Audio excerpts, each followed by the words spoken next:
Sawatshona umthakazo omuhle siyalamukela njalo kwesinye isiqephu sethu sezindaba kumsakazo we-Citizens Movement Radio. Namhla kungolwesine zingamashumi 22 kuNkwenkwezi ngomnyaka ka-2025. Indaba lizethulelwa nguKhethiwe Chuma. Kwesihamba phambili namhlanje, amalunga edale lephalamende afuna utshintsho njalo bengabe bandla eliphikisayo balwala udaba luka-2030. Igugu rawunda isoze ibe lesiphetho nxa kungakhulunywanga lalabo ababehlukumeza abantu, kusho Fuzwayo. Umnankagwalo Ramaphosa sebehlulekile izwekazi le-Afrika, kutsho omunye walabo abangusaziwayo kwezokuthengiselana. Nanzi indaba zethu ngokugcweleyo.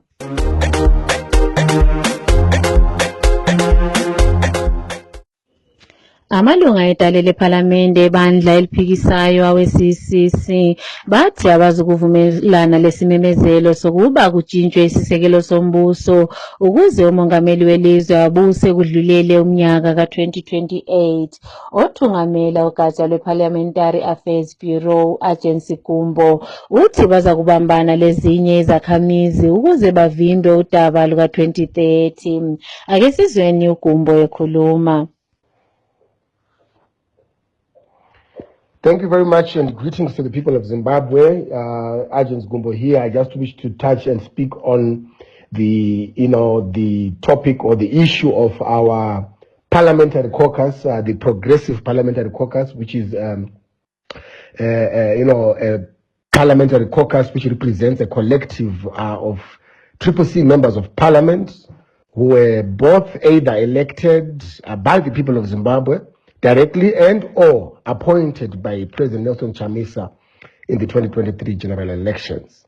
We have decided to take a clear stance based on our loyalties to the people of Zimbabwe and the protracted struggle for democratic transition and consolidation in this country.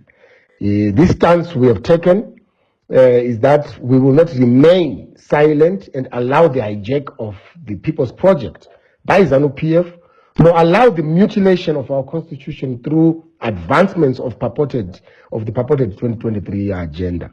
ZANU-PF is well aware that Parliament serves as an arena through which we can aggravate the demand for change in Zimbabwe and effectively resist its hegemony. It is for such reason that ZANU-PF then created a creature called Sengezo Chabangu, through which it has orchestrated a litany of recalls against our progressive, people-centered, and loyal MPs. The intention by ZANU-PF here is to manufacture a pliant and docile opposition which acts as an appendage to its power retention agenda. So it is against this background that we have chosen to organize ourselves within Parliament as the Progressive Parliamentary Caucus. And soon we shall be doing same with our local authorities across the country in order for us to escalate our fight against ZANU-PF and push for the much needed economic, political, and electoral reforms in this country. You see, our wish is to blot out any blurred lines, because not all MPs sing the ZANU-PF tune. Not all MPs are in there for the trinkets and trappings of power. Not all MPs have abandoned the people, and not all MPs are with this Chabangu guy. Our caucus is alive to the Zimbabwean struggle, and thus we wish to join the collective and organic organization of Zimbabweans across the country and across the globe in order for us to fight for change in Zimbabwe and to fight against any extension of the ZANU-PF rule beyond 2028. In fact, what we want is to be able to remove Mnangagwa from office even earlier than 2028, forget 2030 agenda. So this is the reason why we have said our members must come out clearly and demonstrate to the people of Zimbabwe that, there are progressive MPs, there are progressive legislators who remain in Parliament, and even in the face of threats from the authoritarian ZANU-PF regime through the agents of its appendage, Sengezo Chabangu, we remain loyal and clear to the purpose and ethos of the struggle which was started in this country, in the early in the mid to late 1990s. So this is what the caucus has gathered around, and you know well that we have put out the statement.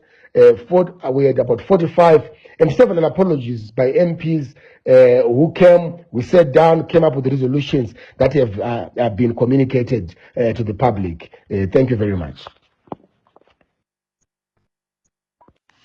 Umbuso ofuzwayo ongunobhala jikelele wenhlanganiso yebheji likaZulu, inhlanganiso elwela labo abahlukumezeka ngesikhathi segugurawundi ukuze bathole ukuhlaliseka, uthi uhlelo lolu luhleliweyo olwegugurawundi outreach program aluzukusebenza njengoba vele sokulokunye okusolekayo ngalo. Uye wethula inkulumo yakhe lapho kukhangelelwe uhulumende ukuba aqale umkhankaso esabelweni seMatabeleland esibizwa ngokuthi Matabeleland Peace Building Outreach Program, le khangelelwe ukuba iqale kunyanga ezayo. Ufuzwayo uthi labo abahlukumezeka ngesikhathi segugurawundi bagcwele indawo zonke, kanti njalo akukho kuhle ukuba abantu abasesabelweni sasenkabazwe labangaphandle kwelizwe kabafinyelelwanga. Uye wasola kakhulu lolu hlelo ukuthi luvumela labo abahlukumezayo ukuthi bakhulume ngendaba zabo, kukanti labo ababehlukumeza bona kabaphiwa ithuba lokuba basho ukuba kungani babesenza lokho abakwezayo. Ake sizweni ufuzwayo ekhuluma lentatheli izindaba yabanye bethu isite.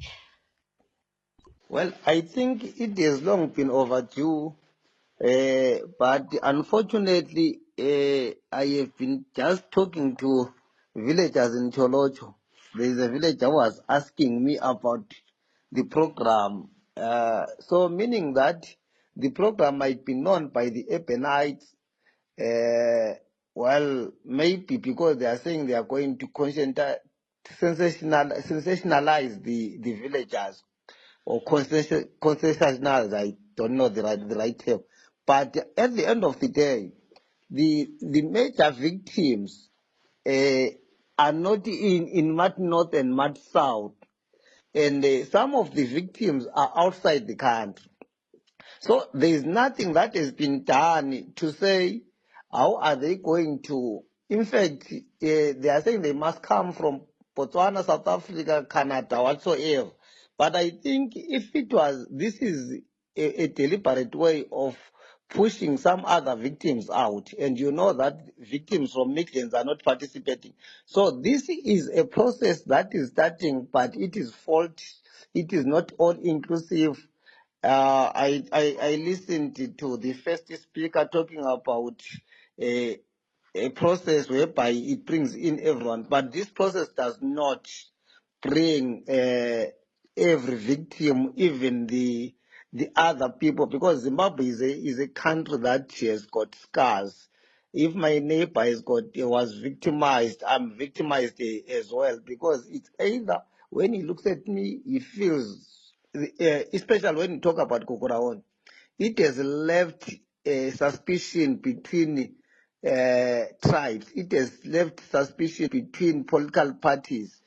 So I think the process, as it might start, but it is not. It is starting faulty, because the leaving behind of millions, the unclearness of how those who have been pushed outside of the country for sanctuary and for economic survival, because you know that after victimization, they were marginalized as well. So there are some went out because they wanted safety and for economic opportunities, and they carry those scars. So I don't know, because there is nothing that has been made for them to come and share their stories. And the other thing is, if this process was a proper process,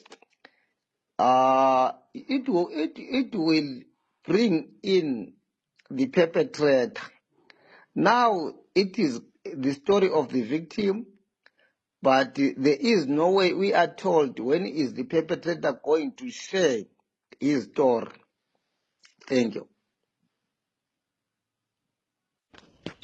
Usaziwayo kwezokuthengiselana u-Obed Masaraure usethe umongameli webandla leZANU-PF Emmerson Mnangagwa kanye lomthungameli webandla le-ANC uCyril Ramaphosa balihlazo kuzwekazi le-Afrika. UMasaraure usole kakhulu uMnangagwa loRamaphosa ekuzinikeleni kwabo ukuba bahlukunyezwe nguDonald Trump. Uye wathi izwekazi lase-Afrika kumele limanyane ukuze libe lemthetho engcono evumela ukubana bathengiselane bona bodwa. Ake sizweni uMasaraure ekhuluma. Cyril Ramaphosa, the leader of the biggest economy in Africa, just made it his decision to embarrass the whole of Africa by going to grovel to Donald Trump. You wonder why these leaders can't even imagine what Nkrumah imagined years back to say Africa should unite in the face of the bullying of Donald Trump. Would expect Ramaphosa to be organizing African leaders to come together, to come up with a collective response strategy to say, how do we respond to the bullying of Donald Trump? But they're going there as individuals. We saw Emmerson Mnangagwa, the president of Zimbabwe, one day pathetically scraping all tariffs on imports from the United States, and he never got even a thank you from the US. They never noticed, they never mentioned him. They just ignored the nonsense because it was pathetic. Why are we reducing ourselves to be this laughing stock? What we urgently need is to consolidate our African economies so that we bargain as a bloc. What we urgently need is to free ourselves from being clients of the global markets, to be able to make sovereign decisions for our own economies. What we urgently need is then to try to create value chains, to value add our mineral resources across the continent, to say how do we add value, to say how do we create our markets internally in Africa, how do we get our states to be seriously involved in planning and production. We can't remain clients of the global market, and this is how we pay. We have a Home Minister of International Relations in Lamola going there only to receive a pat on the back from Rupert, never said the word, only to be congratulated for now being a good house nigger by those racists. No, that's unacceptable, and this current generation of African leaders is just an embarrassment. Sekwedlule iminyaka emihlanu selokhu kwaqala umgwaqo weRutenga Matanga lo osulungiswe okwamakhilomitha ngaphansi kwalishumi. Isiphathamandla sebandla eliphikisayo kwelemenezi uTinei Maphepha uthi umsebenzi wokulungisa lo mgwaqo umile njalo akukabi lezizathu zokuba umiselweni kukanti awutshengisi ukuba uza kulungiswa maduzane. Uye wathi ibandla leZANU-PF lithembisa izakhamizi umgwaqo olungisiweyo minyaka yonke nxa kuzayiwa ekhethweni selokhu kwaba ngumnyaka ka-1980 kodwa abakaze bafeze izithembiso zabo. Ake sizweni kaMaphepha ekhuluma. We are tired of these promises which are empty indeed by this government. It is clear to us that there is nothing coming our way from this government. It's better that we have a new government that will prioritize infrastructure development and any other economic facets of the country.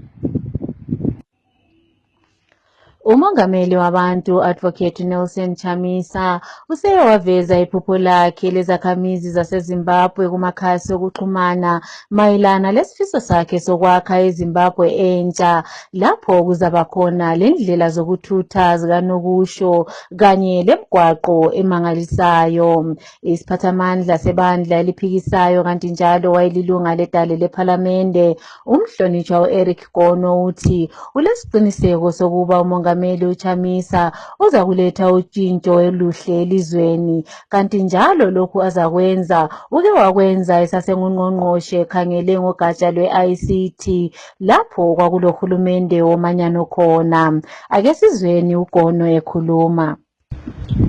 Unumzana President Nelson Chamisa ukhuluma kabanzi ngendaba yokuthuthukisa indlela ze-transport network sikhangele kakhulu imigwaqo sikhangele kakhulu ama-railway network. Okwakhathesi asila railway network esebenza kahle, yona le eyodwa ekhona ike yavela ingozi nje amalanga amalutshwana adlulileyo bafile abantu ngenxa ye-dilapidated railway network. Njalo imigwaqo angamagodi wodwa okubangela ukuthi kungabi lokumuva kwezinto from point A to point B okungaba fast and efficient. So nxa umnumzana Chamisa ekhuluma njengoba evele ehlala ekhuluma ukuqakatheka kokuba le ndlela ezithangisayo ezokuhambisa ama-goods ukubana i-economy yalapha ekhaya i-improve, lokho kuyasibonisa kakhulu ukubana uyazwisisa kabanzi ukuqakatheka kwe-railway and road network ekubumbeni umkhonomi welizwe. Ungqongqoshe wezemfundo ekhangele ugatsha lwe-primary le-secondary education Evelyn Ndlovu izolo uye watshela idale lephalamende ukuba uhulumende useqalile ukugcwalisa isithembiso sakhe sokunikeza imfundo yamahala ngohlelo lwe-BEAM. Omela imbizo edale lephalamende umhlonitshwa uKhobani Matsivanyika uthi uhlelo lwe-BEAM luyabandlulula kanti njalo luncedisa abalutshwana. Uye wathi kungumlando kahulumende ukuba anikeze abafundi imfundo yamahala njengalokho okutshiwo isisekelo sombuso. Uye wathi ukuphuza kokubhadalwa kwemali ze-BEAM kwenza uhulumende abulale izikolo ngendlela ezisebenza ngayo ngoba ziyayidinga imali ukuba zisebenze. Ake sizweni uMatsivanyika ekhuluma. Parliament yesterday exposed the dire situation in the education sector, and it also largely exposed ZANU-PF's failure to deliver on its election promises. You will find that in the run-up to 2018 and 2023 elections, the leader of ZANU-PF, Emmerson Mnangagwa, has been moving about and around the country, telling people or promising the people of Zimbabwe that once he's elected, he's going to provide free basic education for free to every Zimbabwean. But today, members of parliament realizing that nothing has happened on the ground, the majority of people or peoples are dropping out of school for failure to pay school fees. They then went on to ask the representative of the president, who is the Minister of Education, to say, how far have you gone in the provision of free basic education to the generality of Zimbabweans as you promised during the elections? The Honorable Minister said that we are giving free education through BEAM. That is actually a flawed explanation. The question is, are you providing free education as you promised in the run-up to general elections? And the answer is no. Because if you look at BEAM, BEAM means the basic education assistance module. It applies to the vulnerable people only, not to the generality of Zimbabweans. So it is actually discriminatory. So that on its own is indicative that the government has failed on its election promise. Secondly, if you look at BEAM, government is supposed, for those kids who are under BEAM, government is supposed to make disbursements from Treasury, from the Ministry of Finance, to make disbursements to ensure that those kids are paid for. Their school fees is paid for, so that we enhance quality education in our schools. Unfortunately, since 2020, the year 2020, no government has been disbursed to the Ministry of Education, particularly to deal with, to pay for the BEAM students who are under BEAM. So it's very clear that according to Section 75 of the Constitution, the right to education for every citizen and permanent resident of Zimbabwe, it cannot be overemphasized. The state must take all legislative measures to ensure that education is freely available. But under our circumstances, it remains a dream in the pipeline. Thank you. Izakhamizi zaseChilonga eChireti South seziveze ukudana kakhulu ngohulumende owehluleke ukuvuselela ingadi zokuthelela lapho abantu ababeziphilisa khona. Omunye wabathungamela izakhamizi zaseChilonga uLivingstone Chikutu uthi ingadi lezi zabuya zathathwa libandla leZANU-PF manje sezihlezi nje kungela muntu ozinakekelayo. Ake sizweni uChikutu ekhuluma. Irrigation rekwaChilonga rava ne more than 15 to 20 years risiri kushanda. Mukatarisa muna 2023 towards the election pakanga paine committee yakanga yasarudzwa nevanhu yakanga isiri partisan. Asi nokuda kuti takanga takanangana kuma election ninotondera yakanga asarudzwa ari weZANU vaJoel Sithole vakauya vakabvisa komiti yakanga iripo yakanga ichigadzirisa yakanga yatoenda kuHippo Valley ikapiwa maexcavator ekuchera kuti mvura iwanikwe painofanirwa kupombewa ichienda kuirrigation. Vakasvika vakabvisa komiti iyoyo yatungamirirwa navaButisani Mushii nana Isao Mutangirwa. Komiti iyoyo ikabva vakati ndakuisa yangu ine chekuita nepati yangu yeZANU. Iyoyo komiti iyoyo haina zvayakaita.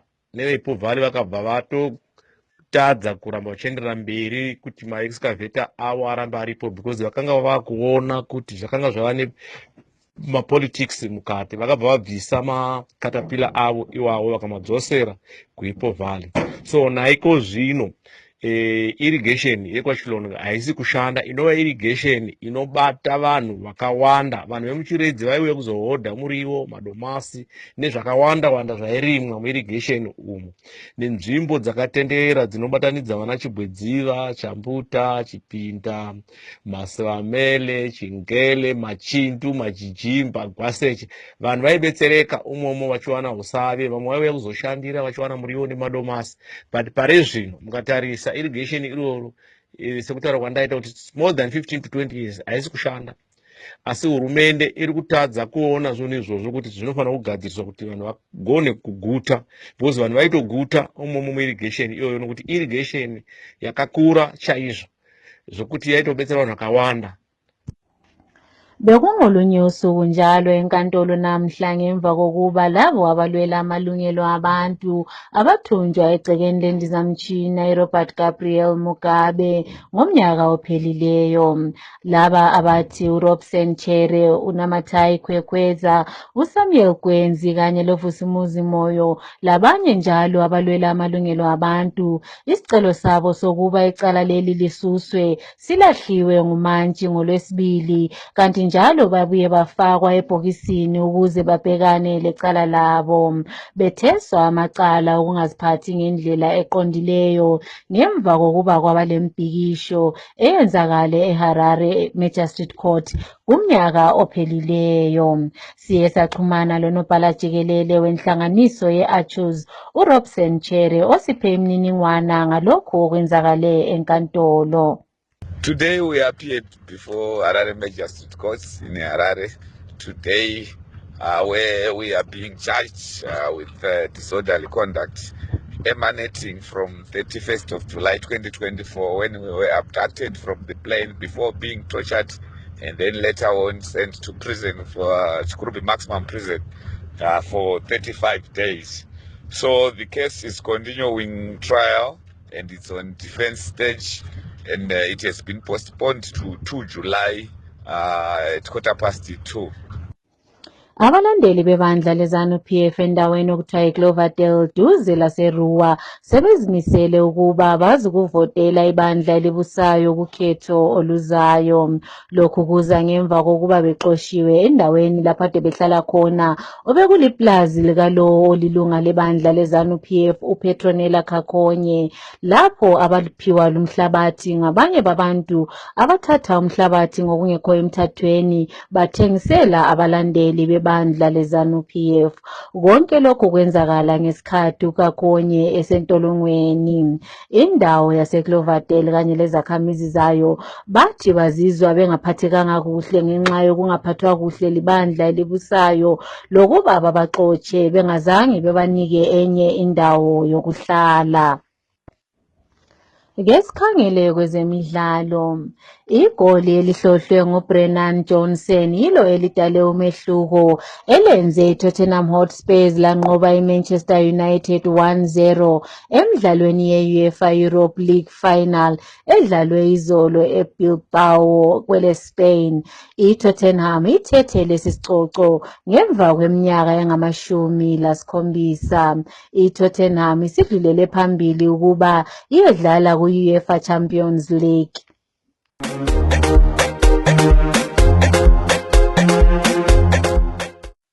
Ukuziphetha lezi indaba kumsakazo we-Citizens Movement Radio nanze bezihamba phambili.